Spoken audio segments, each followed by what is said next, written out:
again, we're seeing them on radar, we're seeing them on other sensors, and then boom, we have this near miss. And this near miss is the first time, at least for me, I had heard what they look like, because a lot of us before this had tried to go up and see what these look like, including myself, and we'd have it on a radar, have it on our sensors. All this is getting pumped into our augmented reality helmet, right? We can see exactly where it is. It's drawing a box around it. We come to that merge, we slow down and can't see anything. Nothing there. We turn back around, all our sensors reacquire it. It's displaced, but we weren't able to see it. And so that was kind of what was happening for a couple of weeks until this event, where we had a near miss. Again, it was 50 feet from the lead aircraft, 2 jets going out. And again, the first time I had heard that someone had visually seen it, because we weren't really talking about it. And he's like, I was hit one of those things. And we're like, I was the first one. I was like, what did it look like? Right. That's the big question. And, we didn't have a name for it. We all knew what he was talking about. And he just described it as a dark gray or a black cube inside of a clear sphere.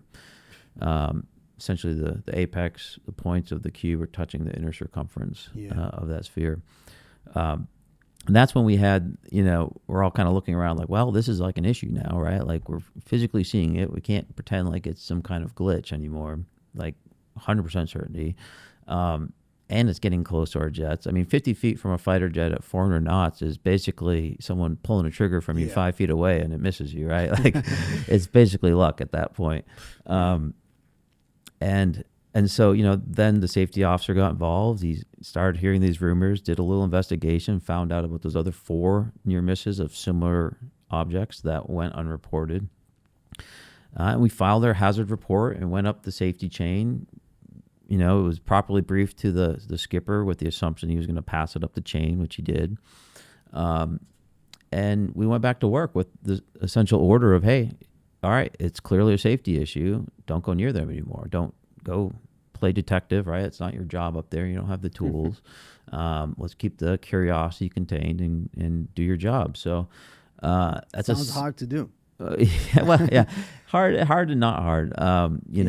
You're up there burning gas at about $30,000 per hour. You got very specific goals. So you're a soldier eventually. Yeah. At the end of the day, there's only so much, we only have so much agency. And so sometimes we would have the opportunity to go take a look, not every time, but now it was off limits.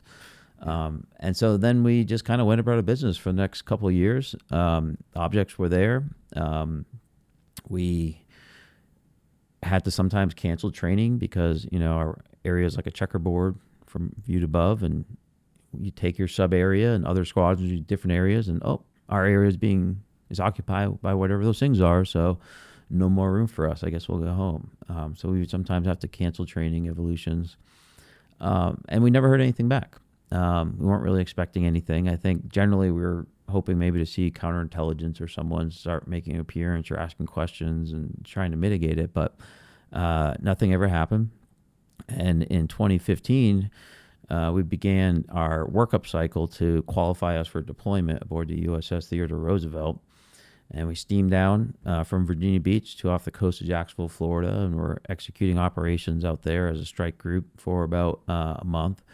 And during that period of time, we had dozens of incidences with similar objects. I don't know if they're already there, if they followed us down, but I wasn't aware we had so many incidences at the time. I learned that later. I knew we had incidences in our squadron, and two of the incidences that we had were recorded. They were very good friends of mine that saw this. They were returning from an air-to-air fight. When you leave those fights, you kind of come back solo because you kind of hit your fuel numbers individually, right? Mm-hmm. And so they came back, had a little time before the boat opened up, started detecting multiple objects out there, and flew over to get a closer look. Those 2 objects that they tracked ended up getting released in 2017 in the New York Times article known as Gimbal and the Go Fast video. But at the time, I'm in the ready room. Duty officer tells me my friend got something cool and go take a look at it. So I met him down at Intel and I watched him debrief the tapes that were later released in the New York Times. I heard the admiral was coming down to take a look. They called him down. There's, the image here is, 15 intelligence officers and 2 air crew huddled around, a single screen watching these videos. And someone picks up the phone and calls the admiral, have him take a look. And I slink back into the corner of the room so I don't get kicked out because I wanted to see his reaction. He watched the video for like 4 or 5 seconds and just going, and walked out. And I interpreted that as that he had seen these before and been dealing with it. And so... Sounds reasonable, yeah. Yeah, fast forward a couple of years later, or a few years later in the future, I'm now friends with Rear Admiral Tim Gallaudet, who's an advisor at my organization now.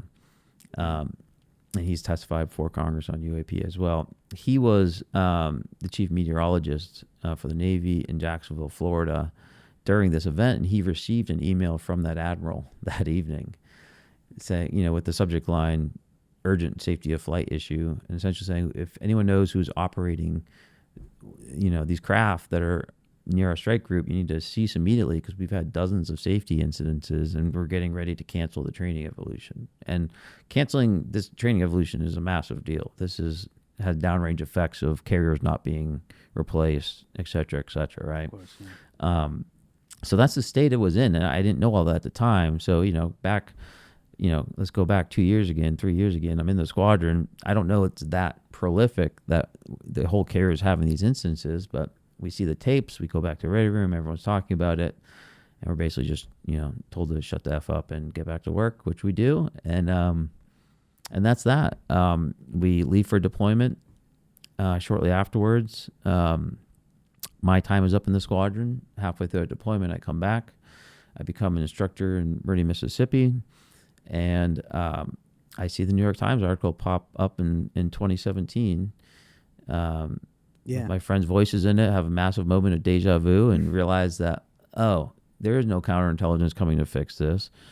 No one's resolving this. We're hitting the same roadblocks in the Pentagon as we were hitting ourselves as squadron mates, right? Can you just pin a point in there? Just how did it feel seeing it go public? After you knew all the things. Yeah. Well, when it was frustrating when the article came out. I mean, if that's what you're talking about? 2017. Major moment of deja vu. It was weird because I was looking at it and I recognized it, but I had no idea where it was from. The voices sounded like they're from someone else, and then once it all slot in the place, I was like, my gosh, it's my buddies. I mean, one of them was in my wedding party. We were very good friends. We went to training together. We went to the fleet squadron together. The media thing was shocked that this was still an issue, right? That this kind of group negligence was allowed to percolate all the way through the Pentagon, not just with our squadron. That was disappointing to see. And so my first reaction was to call my colleagues that were still flying on the East Coast after I read the article, and I asked them if it was still happening. And they're like, yeah, it's still happening. I was like, is anyone doing anything?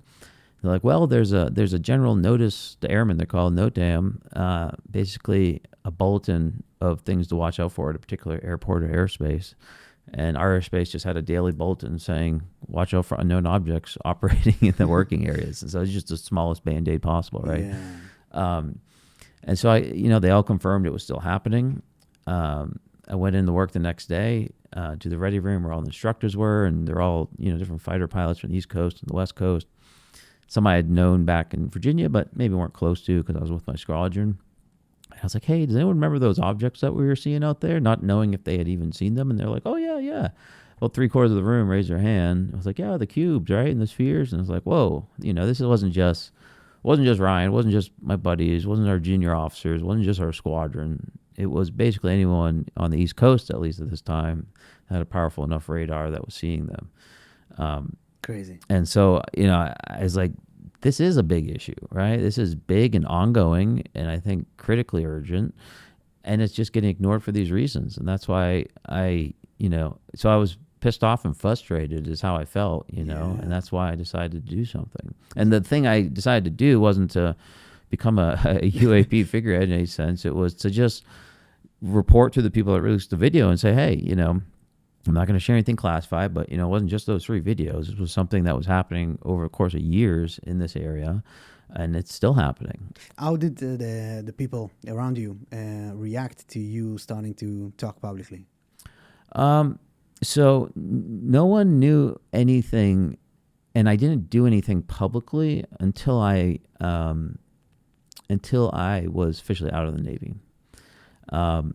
I did go to Congress and to the Pentagon to provide briefings to members of the Senate Armed Service Committee and Senate Select Committee on Intelligence. Oh, you're talking before the actual going to the Congress? Yes. Yeah. Yep. Okay. This was back in 2018. And that I was still active duty for that. I attempted to represent myself as an individual. I took personal time and whatnot. I was going in civilian clothes to share these experiences.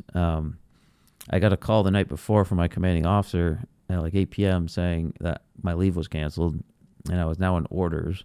And I was to present myself to the Pentagon at 7 a.m. the next morning before my 1 p.m. congressional meeting.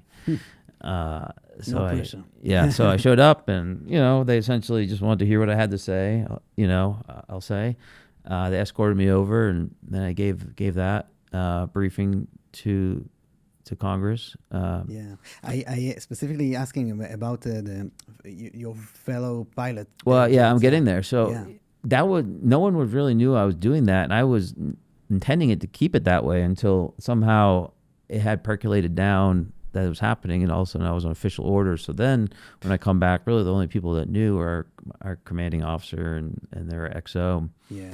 And so no one really knew anything, but so the thing I'm trying to get into is why you, and what is it about you, like personally, but what is it? Do you see any difference between you and other people in the squad? I think part of it is timing. I think we had these occurrences. No one wants to say anything about it when they're in, and we're not even supposed to talk to media, right? Get in big trouble for that. And so there's really not like an incentive or a mechanism to really do anything when you're in. When I knew I was getting out, I had maybe a little more agency to take some risks and communicate. Where I come from in the military, you still don't have as much agency after seeing things. If you go back, to civilian life, you're still under many restrictions. Yeah, I mean, I have a security clearance now, and I've held it. I haven't burnt any bridges with my actions. And again, I'm not saying anyone is committing illegal crimes. I'm simply reporting on a aviation safety and national security risk, which, as a fighter pilot, I'm pretty sure that was my job, right? And just because people aren't listening, and you have to take steps to force them to listen, doesn't make you a bad soldier. In my mind, it makes you a good soldier. I wish we had more people willing to take stances against problems in the military to improve the status quo. Of course.